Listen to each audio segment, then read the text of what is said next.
Bismillahirrahmanirrahim. Assalamualaikum warahmatullahi wabarakatuh. Selamat pagi, salam sejahtera untuk kita semuanya. Sahabat Desaka yang saya banggakan, kita masih dalam situasi pandemi. Semoga semuanya dalam keadaan sehat walafiat tanpa ada halangan suatu apapun. Sukses itu perlu proses. Untuk menuju baik, barangkali bisa berawal dari buruk dulu. Untuk menuju senang barangkali berawal dari susah dulu. Untuk menuju nilai yang baik, semoga anak-anak menyadari semuanya harus bisa belajar dengan maksimal. Kali ini kita akan melaksanakan ulangan harian prakarya bab 1 dan 2. Silahkan dipersiapkan alat tulisnya dengan baik. Jawaban yang menurut anak-anak benar pilih dulu, kemudian dituliskan dalam buku kalian. Setelah itu nanti jawaban kalian sampaikan dalam Google Form yang linknya nanti sudah saya sampaikan dalam kolom deskripsi. Kita mulai untuk soal nomor 1. Spesies tanaman obat di Indonesia sangat banyak sekali yang bisa dimanfaatkan untuk keperluan obat herbal. Kurang lebihnya ada berapa banyak spesies di Indonesia? Apakah A 20.000, B 30.000, C 40.000, D 50.000? Nomor 2. Sudah banyak peneliti dari luar yang meneliti tanaman obat yang ada di Indonesia. Dan hasilnya menyatakan bahwa obat herbal aman dikonsumsi. Hal tersebut dikarenakan A. Mudah dicerna, B. Mahal harganya, C. Murah harganya, D. Susah mendapatkannya.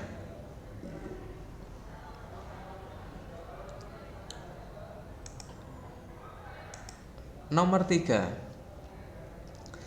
Semua jenis tanaman obat bisa dimanfaatkan untuk kesehatan tubuh.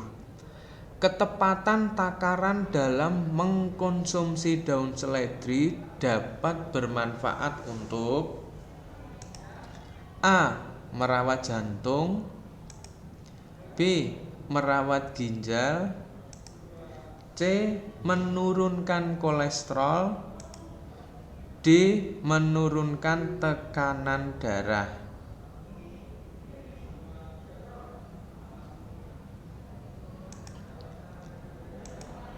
Nomor 4. Tanaman apa saja yang bisa dimanfaatkan hanya bagian rimpang?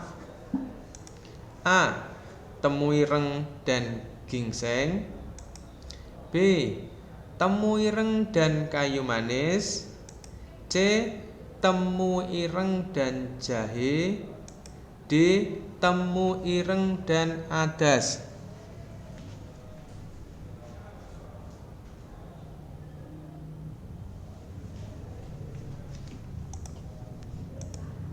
Nomor 5. Tanaman apa saja yang bisa dimanfaatkan hanya bagian akar? A. Akar wangi dan gingseng, B. Akar wangi dan kayu manis, C. Akar wangi dan katuk, D. Akar wangi dan manggis.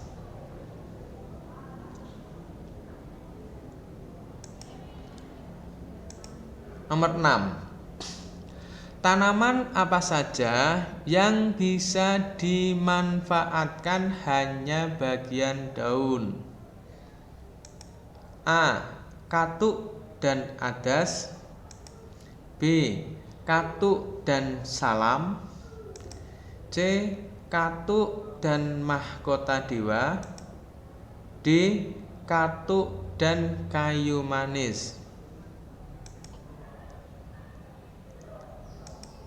Nomor 7.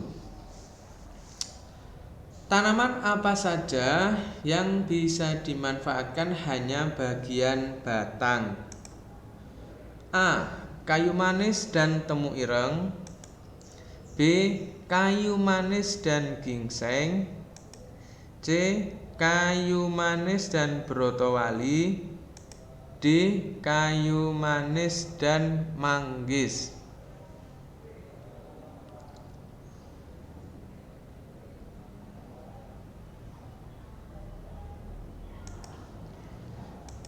Nomor 8. Bagian jeruk nipis yang sering digunakan untuk obat adalah obatnya. Buah jeruk nipis dapat mengobati beberapa penyakit, di antaranya adalah kecuali A. Batuk dan influenza. B. Influenza dan demam. C. Demam dan sembelit. D. Batuk dan darah tinggi.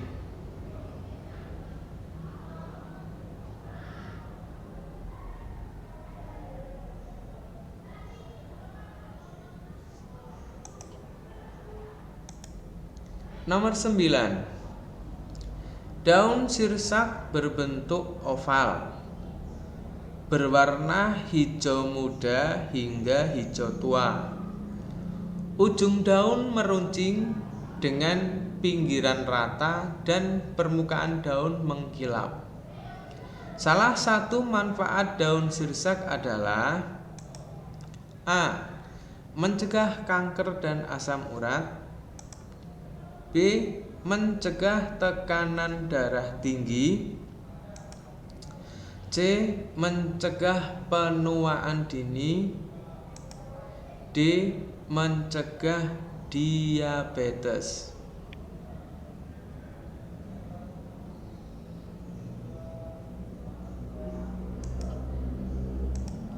Lanjut nomor 10.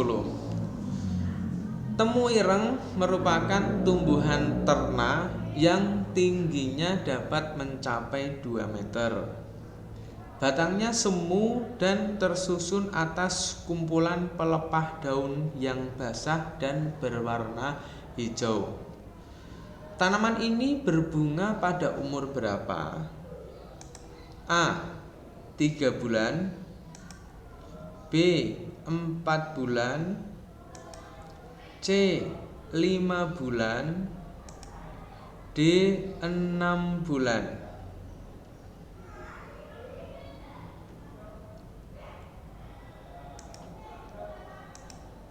Nomor 11. Salah satu cara mengisi waktu luang di saat pandemi adalah dengan bercocok tanam. Budidaya toga salah satu pilihan yang sangat mudah dilaksanakan. Hal utama yang harus diperhatikan untuk budidaya toga adalah A. Menyiram tanah. B. Mempersiapkan sarana produksi. C. Mencabuti rumput. D. Memupuk tanaman.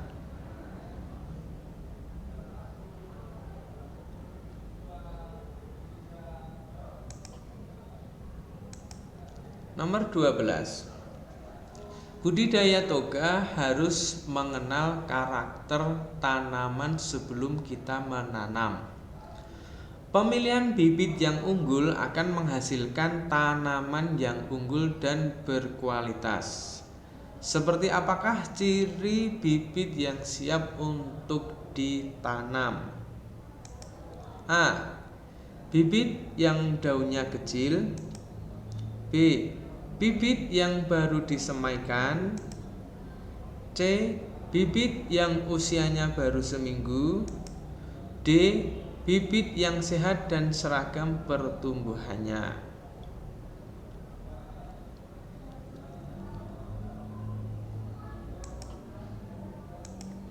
Nomor 13. Cara merawat tanaman obat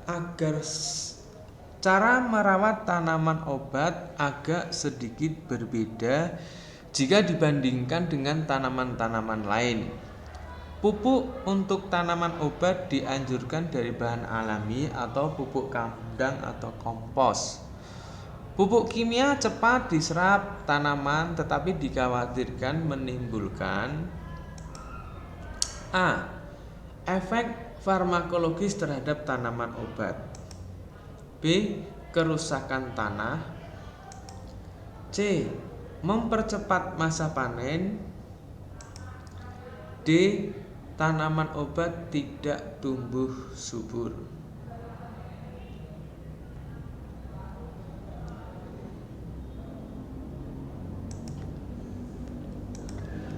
Nomor 14. Tanah merupakan tempat tanaman agar dapat tumbuh, mendapatkan air, unsur hara, udara, dan sebagai tempat hidupnya mikroorganisme yang bermanfaat bagi kesuburan tanaman. Tanah baik dan subur dapat terlihat dari tekstur yang gembur dan komposisinya seimbang antara tanah liat, remah, dan A. Pupuk, B. Dedaunan, C. Bebatuan, D. Pasir.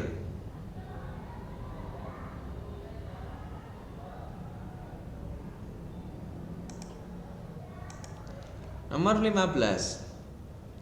Budidaya tanaman obat membutuhkan sarana dan prasarana yang baik untuk mendapatkan hasil yang maksimal. Bahan-bahan yang perlu dipersiapkan untuk melakukan hal tersebut adalah A. Bibit, sekop, media tanam, pestisida. B. Pupuk, bibit, media tanam, cangkul. C. Bibit, pupuk, media tanam, pestisida. D. Bibit, pupuk, media tanam, tenaga.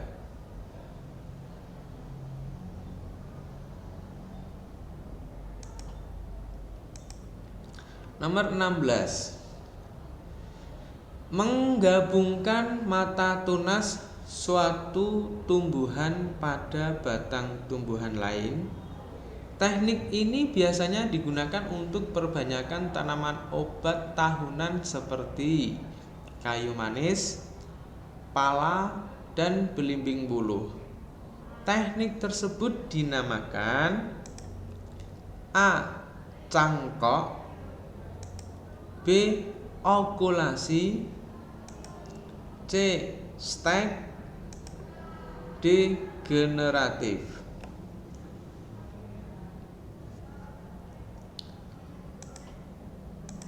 Nomor 17. Dipilih pohon induk yang pernah berbuah, tidak terlalu muda dan tidak terlalu tua. Kemudian dipilih salah satu cabang yang ukurannya sebesar kelingking atau pensil, berkulit mulus dan berwarna coklat muda. Merupakan kriteria perbanyakan dengan cara A. Cangkok, B. Okulasi, C. Stek, D. Generatif.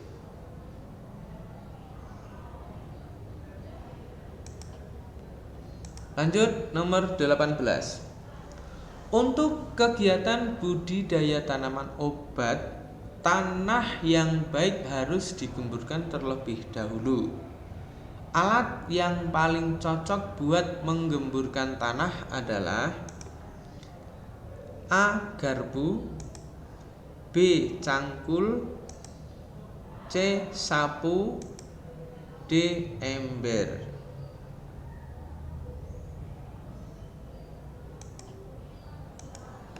Nomor 19.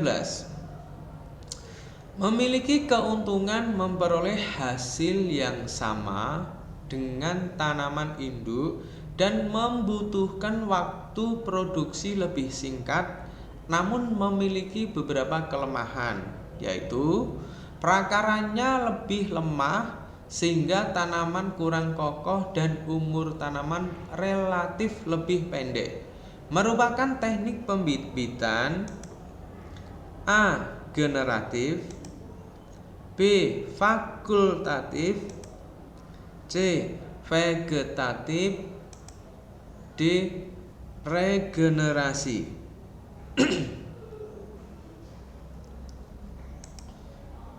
Terakhir, soal nomor 20. Bahan yang digunakan untuk menambah dan melengkapi kandungan unsur hara yang kurang dari tanah adalah A. Pestisida, B. Insektisida, C. Media tanam, D. Pupuk.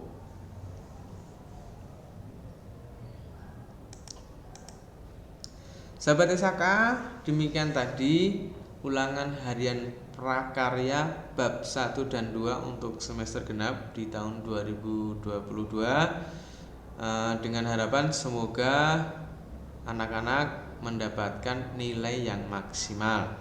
Kalaupun nanti nilainya ada yang kurang dari KKM, tidak perlu khawatir, nanti masih ada kesempatan untuk melaksanakan remedi atau perbaikan nilai.